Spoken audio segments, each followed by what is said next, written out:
Well, I've heard a lot of people say they're not creative and they're not crafty, and I am here to tell you that's a lie. Welcome to No Rules Art. I am not the conformist when it comes to art, and I use all kinds of weird stuff for my tools and supplies, and I save a lot of money doing it that way because nobody likes to spend a lot of money on art supplies if they have a passion to paint, correct?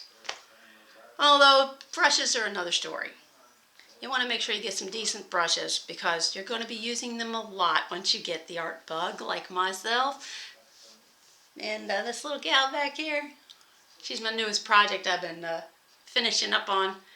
But right now I'm going to touch on supplies that you really want to make sure that you have if you get started on something. Don't start big. Don't overwhelm yourself because there's so much to choose from. They're paintbrushes. Obviously you're going to need some. Okay, let's start with the paintbrushes.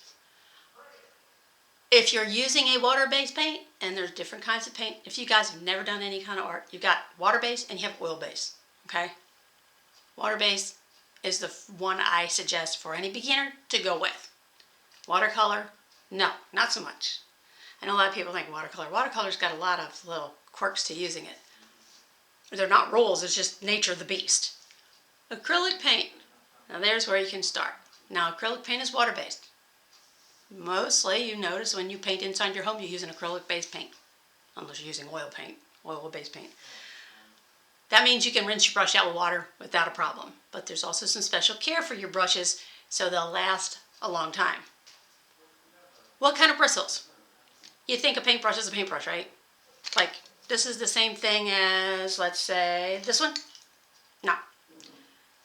This is a nylon bristle brush. This is well, they used to make them out of horsehair. I don't know what they make them out of anymore, but it's a natural bristle, a natural brush. So these are wonderful for one type of paint, predominantly watercolor. We're not going to use this one, but these are great brushes. There's a whole set of these. You can get sets of paintbrushes, and if you're starting out, it's more budget conscious to do it that way instead of buying this brush that you're only going to need 4. Trust me, eventually you're going to use all 12, regardless. I used to think the same way.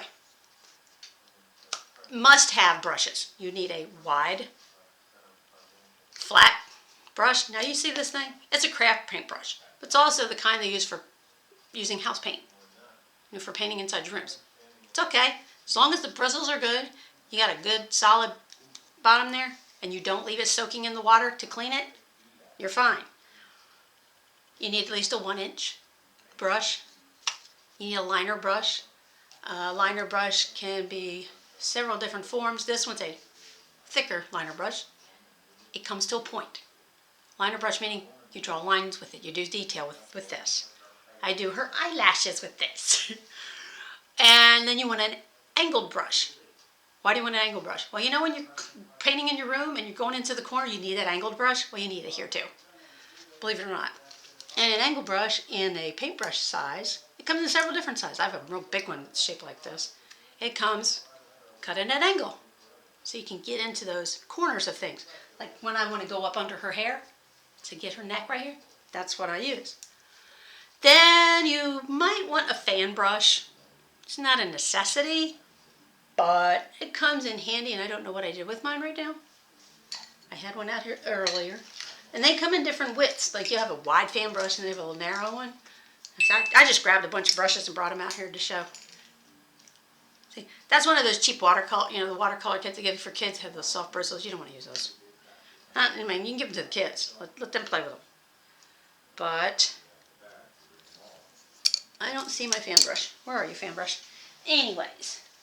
This is just to kind of wet your whistle a little bit. Now, the handle length of your paintbrush has a lot to do with some things also. If you're painting on canvas on an easel, you don't want to be right up on top of it unless you're doing detail. Otherwise, you want a longer handle brush. This is actually for doing the like Japanese calligraphy painting, the lettering. These are a special kind of bristle for that kind of paint. There's a special kind of paint for this stuff. I actually did a symbol on my daughter's wall that was love but it was a symbol for it, and Japanese writing. It turned out really great. I don't see my paintbrush. I don't see it. But anyway, it fans out. I feel bad. I had one right here. Probably put it away already. But, so you have basically 4 brushes that you're really going to want to have. Other than the 1 inch, you might want to get a 3 inch. That's if you're using canvas. You're doing a big canvas, you're doing a 16 by 18 painting. Get one of the, this is one of those cheap craft brushes, but it's made very well. You know, you can kind of mess with, you know, see how it's constructed. And again, do not let them soak in the water. When you're using water-soluble paints, you don't want to let them soak. Okay, so now you got your brush. What's next? Paint, right? No. Canvas. Are you going to paint on canvas? You're going to paint on a little wooden box? Or are you going to paint one of these? What are you going to paint on? Because that will determine what brushes you're going to need, but if you get the set of 12 or 15, however they come, you're covered except for this. This will not come in one of those sets, typically. Be a 2 inch maybe, but not 3 inch. So when I was doing the base of this, because it's 3 inches high, I used this thing.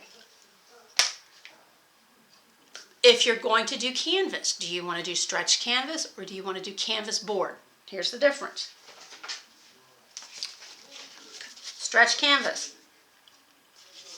Now I had a painting I found that my daughter had done and she threw it in the garbage. And it was beautiful. It was kind of a, what do you call them? Those annoying flowers that are in the yard. Dandelions. It was dandelions that had gone to seed. So it was those little white puff balls, you know. It was gorgeous. And the color scheme matched my bedroom. It was teals and browns and that sort of thing. She threw it away because of one thing. It had a dent in it from it leaning up against something. That's the only problem with canvas. If you don't hang it and you leave it somewhere where it's going to lean up against like another object until you get back to it, you may find it'll look like it's been bent out of shape. To fix that, water on a washcloth. You go to the back side of it because you're not touching the paint side, and you wet it good and you set it aside and you let it dry overnight. When you get up in the morning, that lump that's in there, that where it was stretched out of place, it'll be gone. I tried it and it worked. Now, canvas board. Most people like to go to canvas board because it's easier to frame. And the stretch canvas you don't necessarily have to frame. So the ones that I know I don't have in my budget to frame, you paint around the edge. You make it a continuous painting. Little key point. And then these are the canvas boards. What's great is they have on the back where you can put the title that you name your painting. If you're going to do this and you want to make it like your thing, your passion, your business or whatever, make sure you sign every painting you do, no matter what, because you never know how valuable they may be down the road. I'm wondering what happened to mine when I was 18 and I sold those. I wonder where they're at, if they're still where they are. But anyway, that's your next thing. Once you decide that, then you'll know, do you need a lot of paint, a little bit of paint? This is my suggestion. Don't worry about getting the latest, greatest, brand new, most talked about acrylic paint for painting. When you're starting out, get the basic set. There's a basic set. Of course, this one had more than 12 in it. And they're little tubes. They actually are this size. They're about this size. There's only about a 1 ounce tube, right? Not much paint. But if you're just starting out, start out small. See where your style's at. See what, really lights you up. That's why you don't want to get a lot of paint to begin with. The only one color that you're going to want to have a large tube of in the beginning is white. You will use a lot of it. It is for lightening up colors and all kinds of things. And for highlights even. And then this is the next size. So I got a set of these. I think it was 24 of them. And look for clearance aisles. You'd be amazed how many times these craft stores have clearance on acrylic paint sets. I got 2 sets of these for the price of 1. That was a deal. Okay, you got your paint, you got your brush, you got your canvas. Where do you put the paint? You can put that paint on whatever you want. You don't have to use one of these. You don't have to use one of these. It comes in handy. I mean, it's nice because it has little pockets and things like that. And you can see I've used these a lot. There's that kind. There's ones that look like, the old artist palette kind of thing. But if it's not in your budget and you're trying to keep things tight, you got one of these at home? You eat eggs, right? Well, someone's got to eat eggs. Well, the next time you get eggs, or if you're planning on getting together your art supplies, hold on to the bottom part. It has little pockets in it, little bowls. I call them paint bowls. And it's perfect for someone who's trying to watch their money and wants to, still have the supplies they need. This holds the paint great. And the great thing about this is if you don't remember to rinse it out to use it again, you just throw it away and get another dozen of eggs. And you're going to eat them, right? That's one thing you can use. You can also use an aluminum pie pan. They're dime a dozen. Get those at the dollar store sometimes. A little plastic, jars, storage jars, anything like that. Now, if you're going to invest in the plastic kind of stuff, where you could use it over and over, make sure you wash it out. Just a little bit of dish soap in there after you're done and you're good. Peanut butter jars. Oh, the plastic peanut butter jars, even the glass ones. I use them. I use them for my clean water and I use them for my dirty water. So we've got brushes, we've got paint, we've got our canvas or canvas board or figurine, and we got, hey, we're ready to go. Except for one thing. Paintbrush Care, and I can't say enough about it. Even when you're not doing oils is another story. But watercolor paint projects, yes, it's easy because you get to rinse it out with water. You just put it in there, rinse it out. Okay. Do not leave it sitting in the water. And as soon as you've got it going and you've got the paint out of there, if you have any old towels. Now, I found out that terry cloth towels, old ones, I found this one in the closet. It was like kind of ripped and stuff. Had a couple stains already on it. I said, that's really going to be really good for my paintbrushes. You can use paper towels, but then you go through a million paper towels, and you don't want to do that. So get you something that you can wash over and over again, kind of like the brush. You're going to use the brush over and over. You want to take care of it, you wash it. So when you're cleaning your paintbrush, you're putting it in the water. Now you're going to put it in the dirt. I have clean water and dirty water. The dirty water is to get the excess paint out. And you're going to just kind of take the towel and you're going to clean it off. And you're going to get this, clean it. Now, granted, that water's pretty dirty from the last time I was using it. You can switch your water out. That's not a big deal. I use a big dirty water bowl just because it helps me stretch my painting time. Makes it shorter. And then when you're finished, and you've cleaned this last time, there's one more cleaning. Take some really mild dish soap. You can either put a dish soapy water in the sink or in a bowl, swish it around there, rinse it real good, and then again, take your terry cloth and wipe it dry. It's not going to be totally dry, but when you leave any excess paint in any paintbrush, water-based or not, if it dries in the brush, you're going to have a really hard time getting it out and being able to use it like it was brand new. My preference on bristles of brushes is the nylon because they're so resilient, and they're the ones that have the, I was trying to see if I had one that I hadn't used.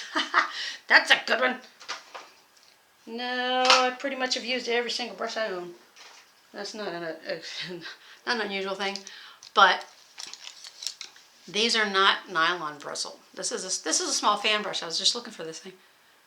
See how it fans out? That's a fan brush. That's great for doing, like if you're doing seascapes, for doing waves. That's what these are great for. And the nylon ones, they're solid, stark white. The bristles are, and you can't miss them. Most of the ones that I've seen in the market today have this gel grip. These are great, especially when you're starting to get arthritis. So these are the ones I prefer, and I do suggest if you want one that's going to last a long time. These come in a set also. They come in a set of 8 or 9, and then another one I think of 12 or 15. This is what I invested in, and these are the ones. These are my go-tos. So it doesn't matter if I mess up one of the other ones. The wooden handle with the little, like these little guys, where it's just a wooden handle. It still has the great bristles on it, but I use them kind of infrequently because these always do what I want them to do. So this is number one for No Rules Art. You don't need to have a bunch of expensive equipment. You don't need to spend an arm and a leg to do something that you want to learn how to do or just love to do. And guess what? If you get up in the morning and you get dressed for success, as they say, and you get dressed to go to work, you're already an artist. You know why I say that? Because you have to put those colors together. You have to coordinate. You really do. You're not going to go out wearing purple and neon green, are you? Although it probably would look pretty cool. So that's where a color wheel comes in handy. So on the side, as far as a must-have, if you're brand new to color and you want to have something draw a person into it, because that's what art does. People do art because they want to draw someone to it, have an emotional response to it. And if you can do that, then you know you've got it. You don't have to be a Picasso. You don't have to be one of those guys that did that crazy abstract art and people just went gaga over it. I don't like it, actually. You can be an impressionist artist. That's what I've been told is my style when I do it on canvas. And that's where you give the impression of something there, so you're not having to be a realist. And there's realism, there's impressionists, there's all kinds of art forms. But you do you. You take what's in here and you bring it out and then you share it and you make other people go, oh, I like that. I'm going to help you find out how to do that. But ultimately, it's you. Because your art and my art that I do, as nonconformist as it can be sometimes, I use weird stuff to do textures and things too. And that's always fun. It's a great stress reliever. And if you think you're not an artist, you already are, you just don't know it yet. My daughter never thought she was an artist. I kept telling her she was very creative and very artistic. Do you know what she does now? I'm amazed. She can do a portrait that looks lifelike. And she called it doodling in college. It's crazy, but that's her thing. She likes the real detailed, and I like to kind of look a little, not so detailed. Maybe it's because my eyesight's going. But I do invite you back. The next video is going to be working on this little girl and dabbling a little bit of the color scheme of things and how we work with the paint. And if you're interested and if you'd like to see more of that, please give me a thumbs up. This is my first video out here. This is just an informal introduction. Hello. And then comment. Give me a comment. Well, what do you want to see? Do you want to see this kind of thing? Do you want to see on a canvas? Because I'm going to do just about everything. And I would love to know just what you're interested in. Ask me any question you want. If I don't know the answer, I'll find out for you. I love mixed mediums. And if that seems Greek, don't worry about it. We'll get into it. I'll explain it. That's the fun stuff. I did some mixed mediums on this thing here. So, please come back and visit No Rules Art with Crafty Sue. And get those paintbrushes and paint quick. Because somebody's going to need a birthday present or something soon. And why not give them a piece of yourself, a piece of your soul? Happy painting.